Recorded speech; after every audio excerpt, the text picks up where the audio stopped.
For those who know how to read, I have painted my autobiography.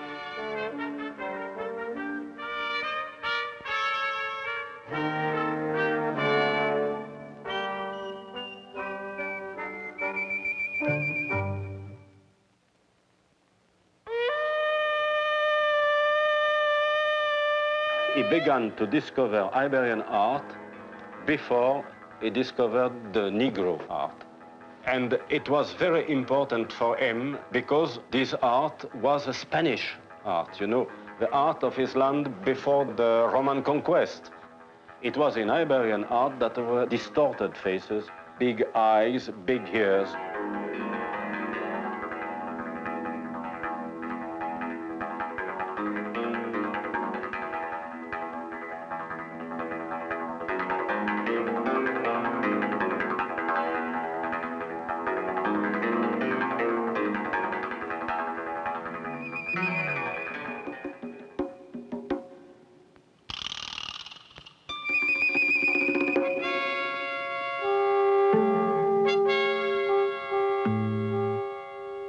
Les Demoiselles d'Avignon.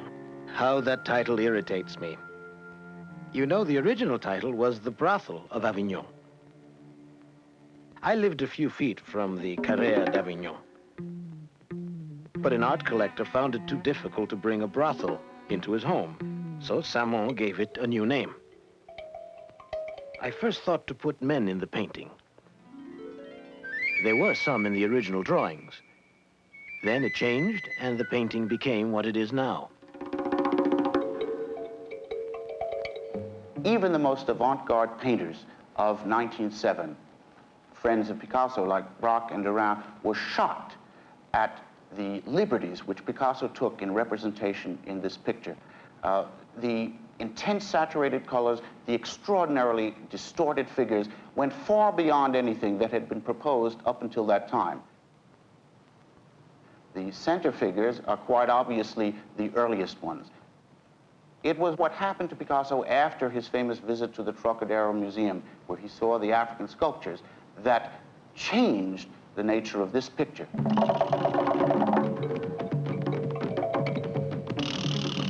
I went to the old Trocadero Museum, an awful place. I was all alone there. I wanted to leave, but I didn't. I stayed. I understood that it was very important to stay. All alone in that dismal museum, some of the faces in the Demoiselles d'Avignon must have come to me that very day. Not because of the shapes of those masks and dolls, but because painting was my form of exorcism. He starts on the left side by simplifying the shapes of the body and goes on to make a mask-like head that is very reminiscent of certain African masks. He moves on to the two figures on the extreme right. Here he repaints the bodies, and especially the heads, in the form of African sculpture with extraordinarily intense saturated colors. Shu Keen said, "What a loss for French art." Braque's first reaction was, "It's as if you wanted to make us eat rope and drink gasoline." My girlfriends used to tell all the ugly models in Paris to go pose for Picasso. It is a picture to which every painter of the early 20th century owed a great debt, whether they were influenced in an immediate sense or not. When he began to paint Les Demoiselles d'Avignon, he has used paintings of Cézanne for the construction, the composition of his painting. Cézanne. He was our father. Everyone must have a father. It was he who protected us. For him, Cézanne was the biggest discovery. He found in Cézanne exactly what he was searching. He searched the way to give his paintings a great force. Something like what we call architecture. On one point, there was Negro art, and the other point, there was Cézanne, and he married both, searching in both art the construction, you know.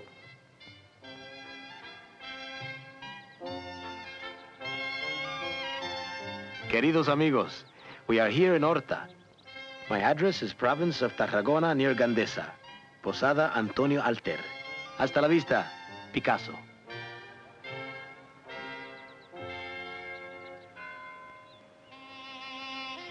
Dear Alice and Gertrude, life in Horta is a little monotonous. Pablo works all the time. They've given him a room to work at the baker's. He calls it his studio. The room is empty and he can work in peace. Forgive me for not having written sooner, but I haven't been feeling well.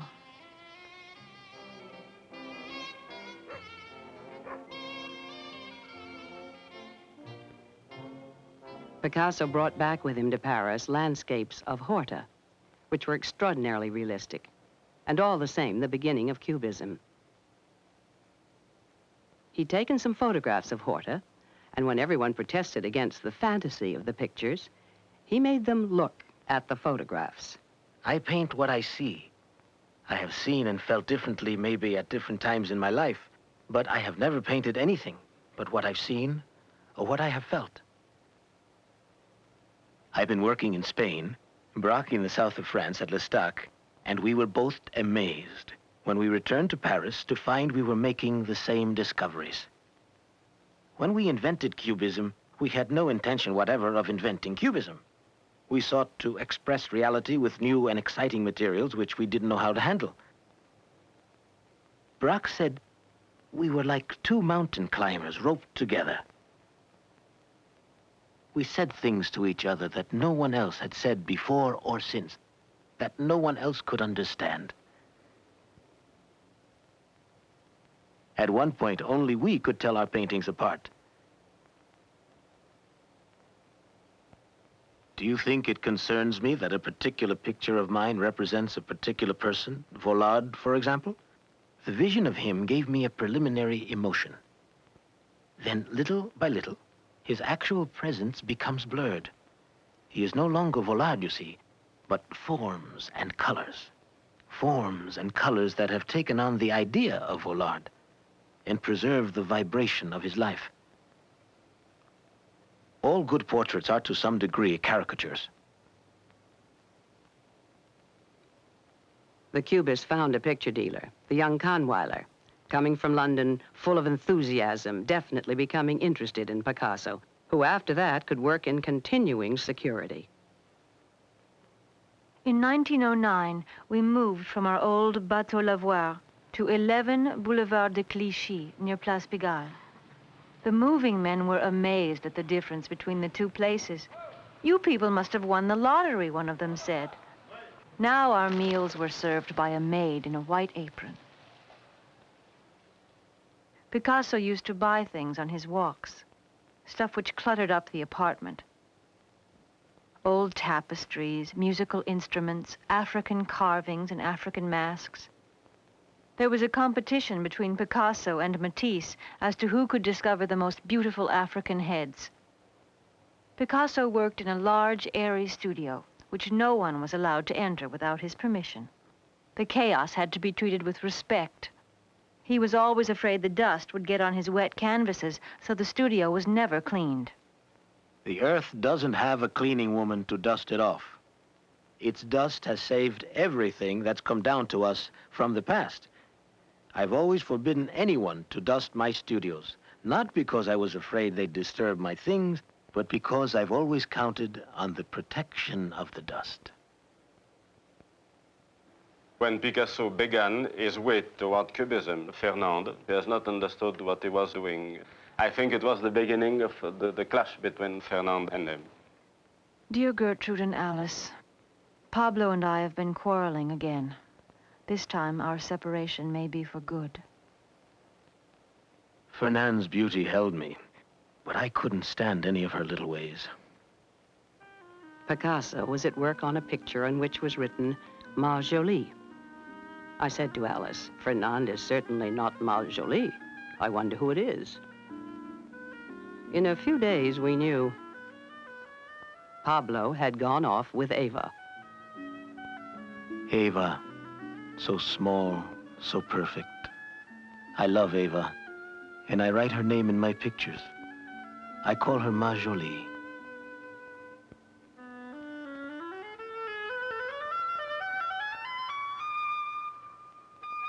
Eva understood what Picasso was trying to do.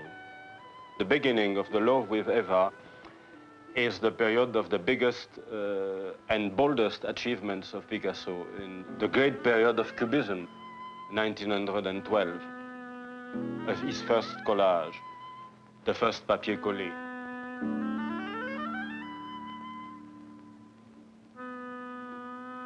At the time, everyone asked how much reality there actually was in Cubism.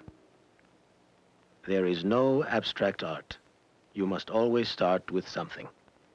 Afterward, you can remove all traces of reality. The object will have left its indelible mark. It is what started the artist off, excited his ideas, and stirred up his emotions. But the reality in Cubism is not a reality you can take in your hand. It's more like a perfume, in front of you, behind you, to the sides. The scent is everywhere, but you don't quite know where it comes from. The man bent over his guitar, a shearsman of sorts. The day was green. They said, "You have a blue guitar. You do not play things as they are." The man replied, "Things as they are changed upon the blue guitar." And they said then, "But play you must a tune beyond us yet ourselves, a tune upon the blue guitar of things exactly as they are." Every time, when he came to abstractions, he stopped because he was afraid to paint decorative paintings, you know. There was something that pushed him toward abstraction many times in his life. But after, he turned back to the reality. He could not cut the link between his painting and what he saw, what he felt. He could not cut it. And he was afraid to cut it.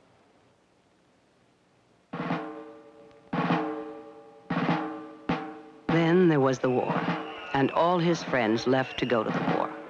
Braque and Derain were mobilized. Picasso, being Spanish, did not go to the war. I said goodbye to Braque and Derain in the station at Avignon, and I never really found them again. December 9th, 1915. My dear Gertrude, Eva has been continually sick and grows worse each day. It's the end, I think. I go to the sanatorium every day. I spend half my time in the metro. Even so, I have done a painting of a harlequin. So you see, as always, I do not stop. January 8th, 1916. My dear Gertrude, my poor Eva is dead. It has been a great sorrow for me. She was always so good to me. I know that you will miss her too.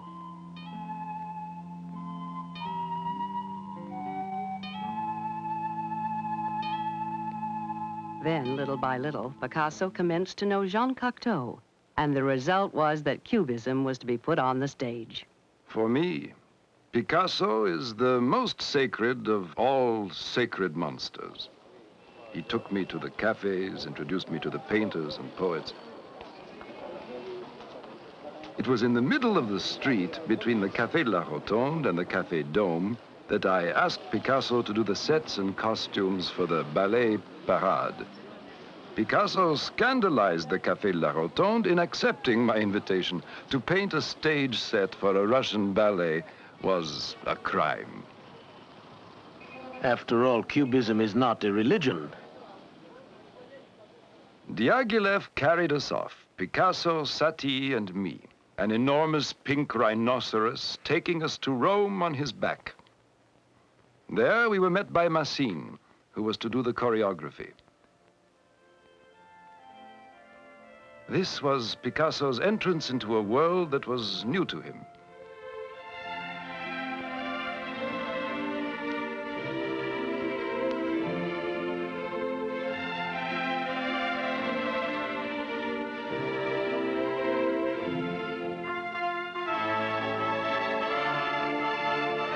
he attached himself to a ballerina, Olga Koklova, a Russian general's daughter.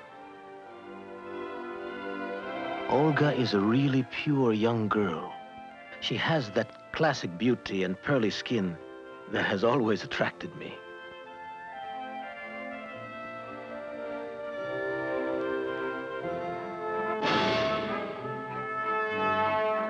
On a table looking out toward the Villa Medici, Picasso painted costumes for the Chinese conjurer,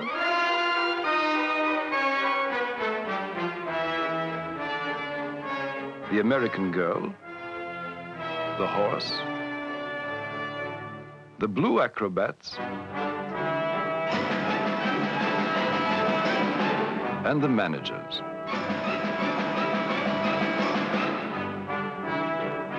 The managers were pure Cubists. Parade brought together Picasso's first stage decor, Eric Satie's first orchestral score, Massine's first Cubist choreography, and my first attempt to express myself without words. Parade was really the beginning of the general recognition of Picasso's work. On June the 12th, 1918, Picasso married Olga. Max Jacob, Apollinaire, and I were witnesses. In November, 2 days before the armistice, Apollinaire died of influenza. Picasso heard about it while shaving in front of a mirror. Struck by his own expression, he made a self-portrait, his farewell to Guillaume.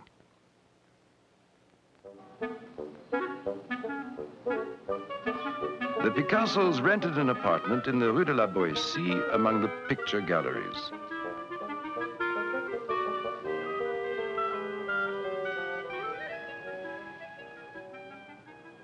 This is also Rue de la Boétie.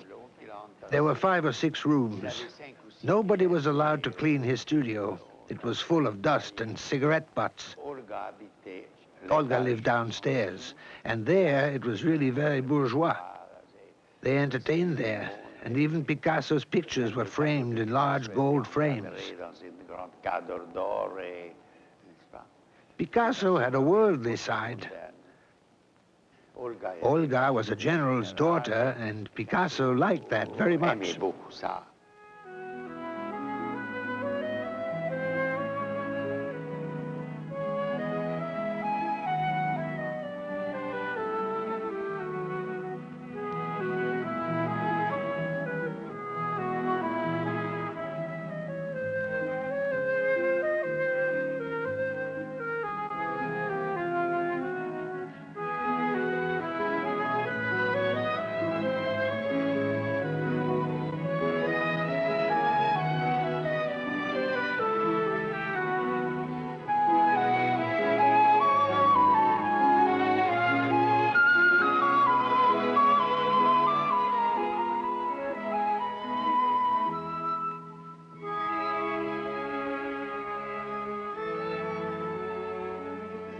He adored his son and spoiled him.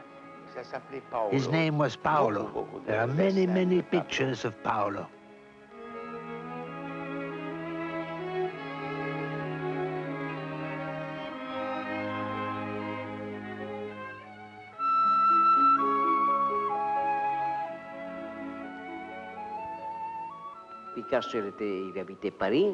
Picasso lived in Paris, and I lived in Barcelona. I went to see Picasso's mother.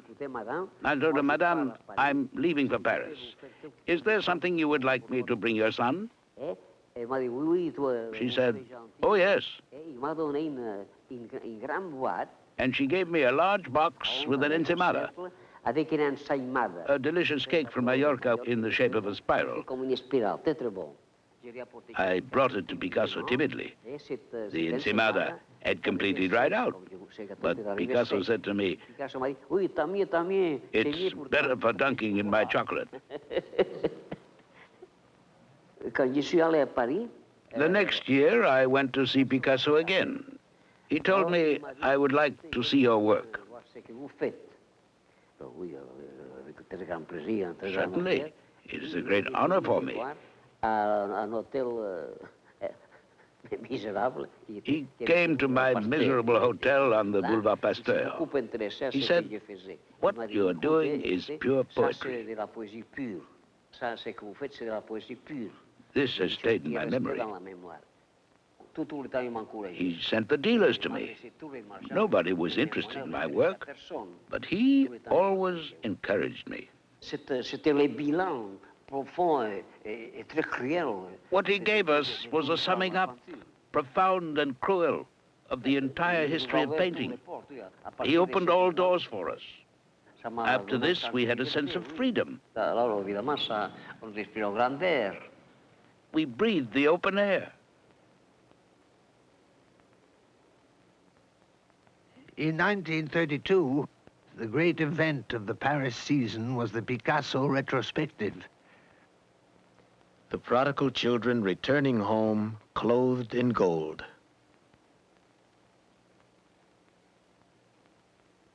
The multiplicity of styles in Picasso's art gave rise, especially during his lifetime, to criticisms that he was a charlatan or he didn't really have conviction about his style and so forth because he changed so often. I don't think any other painter in a lifetime has worked in as many styles as Picasso. At the beginning, these styles follow one another in time. But by the latter part of Picasso's career, these styles exist simultaneously as a kind of vocabulary on which he can draw at any given moment. And each style has a character of its own. And if one could say, well, there isn't the same kind of unity in Picasso's work because of all these styles that one has in the work of some other artist, nevertheless, there is a unity. It's a unity in variety. That is to say, every one of these styles issues from Picasso's psyche and his guts. And so they're all unified by the idea that they are stamped Picasso. Style is something which locks the painter into the same vision, the same technique, the same formula for years and years. Repetition is contrary to the laws of the spirit, to its flight forward. I'm never fixed. That's why I have no style. Down with style. Does God have a style? He made the guitar, the harlequin, the dachshund, the cat, the owl, the dove. So do I. Picasso had arrived. He and Olga lived as part of the fashionable world. Il aimait beaucoup recevoir la femme jouer un rôle mondain, n'est-ce pas? He had all of the exterior symbols of success. Il aimait un moment. Picasso enjoyed this life for a while, but not for long. And this is one of the reasons why he and his wife grew apart. Cars, maids, chauffeurs, governesses. A demon gave me these things. Wealth disgusts me. I thank God for having given me poverty for part of my life.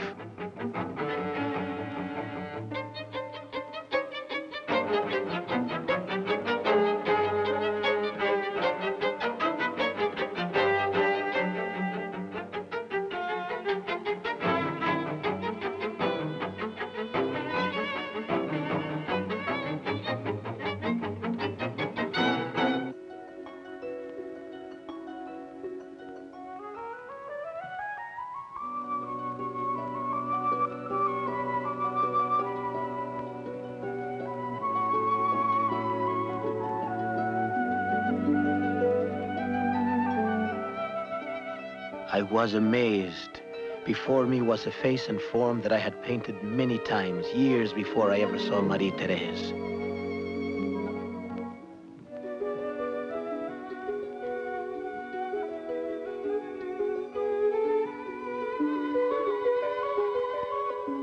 Marie-Thérèse représente les lignes courtes. Marie-Thérèse represents the curved line and the triumph of color. It's a moment of happiness, richness of color, and fullness of form.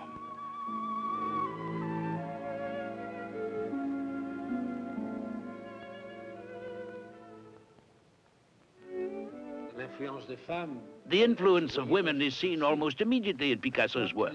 I think he was aware of it, and that he did it as a kind of homage to the new woman in his life. It's as if, for the new woman, he didn't want the sheets of his former bed, and so he didn't want to use the same style. He offered the new woman a new style. He created for her a new world. Extraordinary. I don't think there's another artist in the world who could have done this. He invented, he created a style for a woman.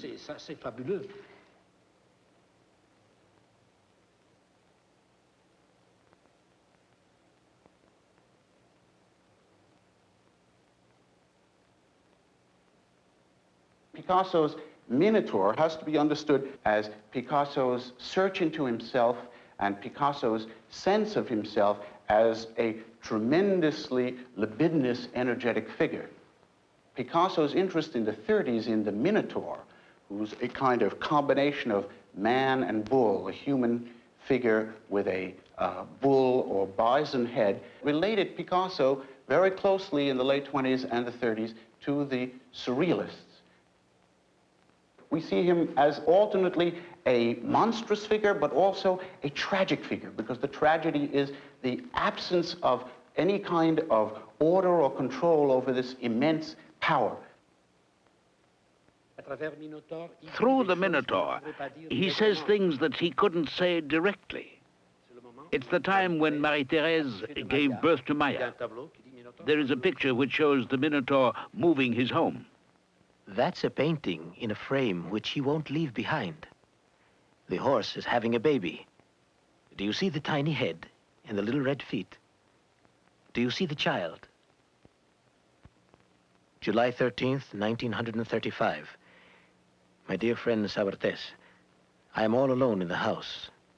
The interminable wrangling with lawyers has exhausted me. Olga refuses a divorce. My health has suffered. This is the worst time in my life. I have not painted for months.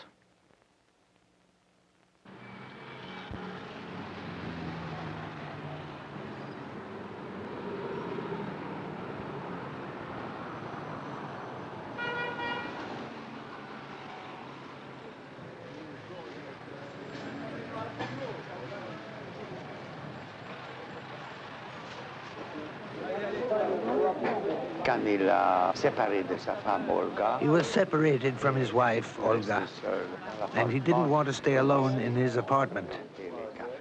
He started to go to cafes with Sabartés and his dog, and he saw friends nearly every evening. He ate at the Brasserie Lippe. It was at that time that Éluard introduced him to a talented photographer, Dora Maar. Dora Maar spoke fluently Spanish. That was very important because it was the time of the Spanish War. And Dora Maar was politically engaged against fascism. He was very pleased with her because she was clever. Quite the contrary of Marie-Thérèse, you know. Marie-Thérèse was a private life and secrecy. Dora Maar was the public life and a woman with political ideas.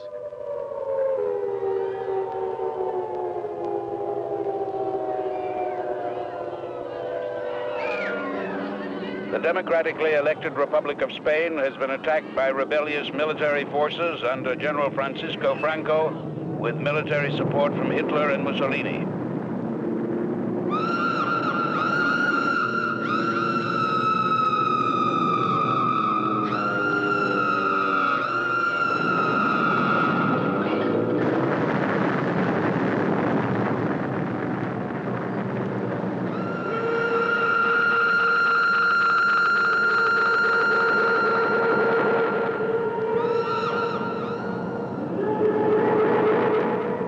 Guernica, the oldest town of the Basques and the center of their tradition and culture, was totally destroyed yesterday afternoon by air raiders. A powerful fleet of German-made airplanes unloaded bombs and incendiary projectiles on the town, while fighters plunged low to machine gun those civilians who had taken refuge in the fields.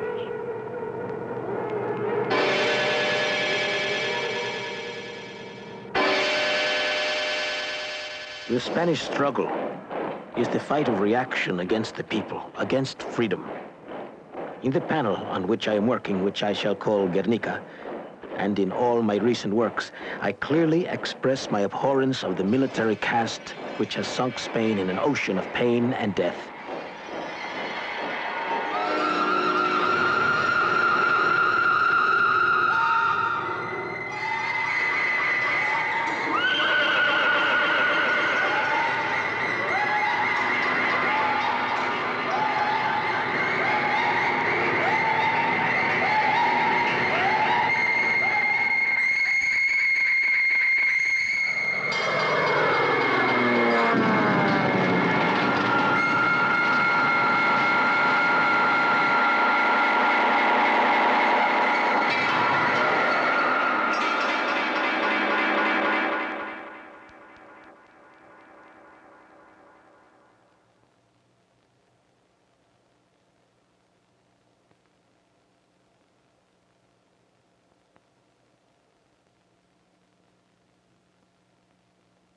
Painting is not done to decorate apartments. It is an instrument of war for attack and defense against the enemy. A good painting, any painting, ought to bristle with razor blades.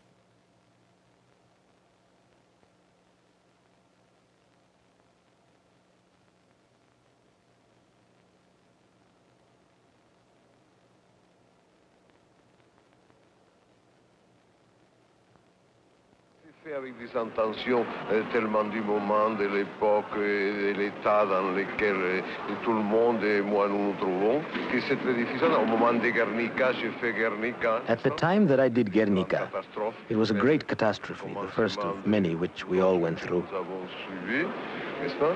Mais enfin, c'est comme ça. C'est personnel, n'est-ce pas? It's a diary that one writes for oneself.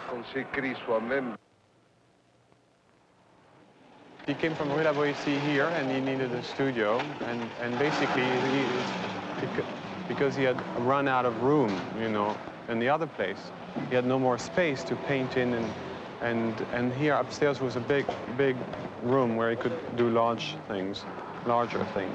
So he got this place, which was a simple place, and he worked, and he was happy working here. He lived here for about a bit more than 15 years, until he went to live in the south of France. This is also where Guernica was painted. The painting could just fit between the floor and the ceiling. And when we came to Paris, we stayed here. So I lived here.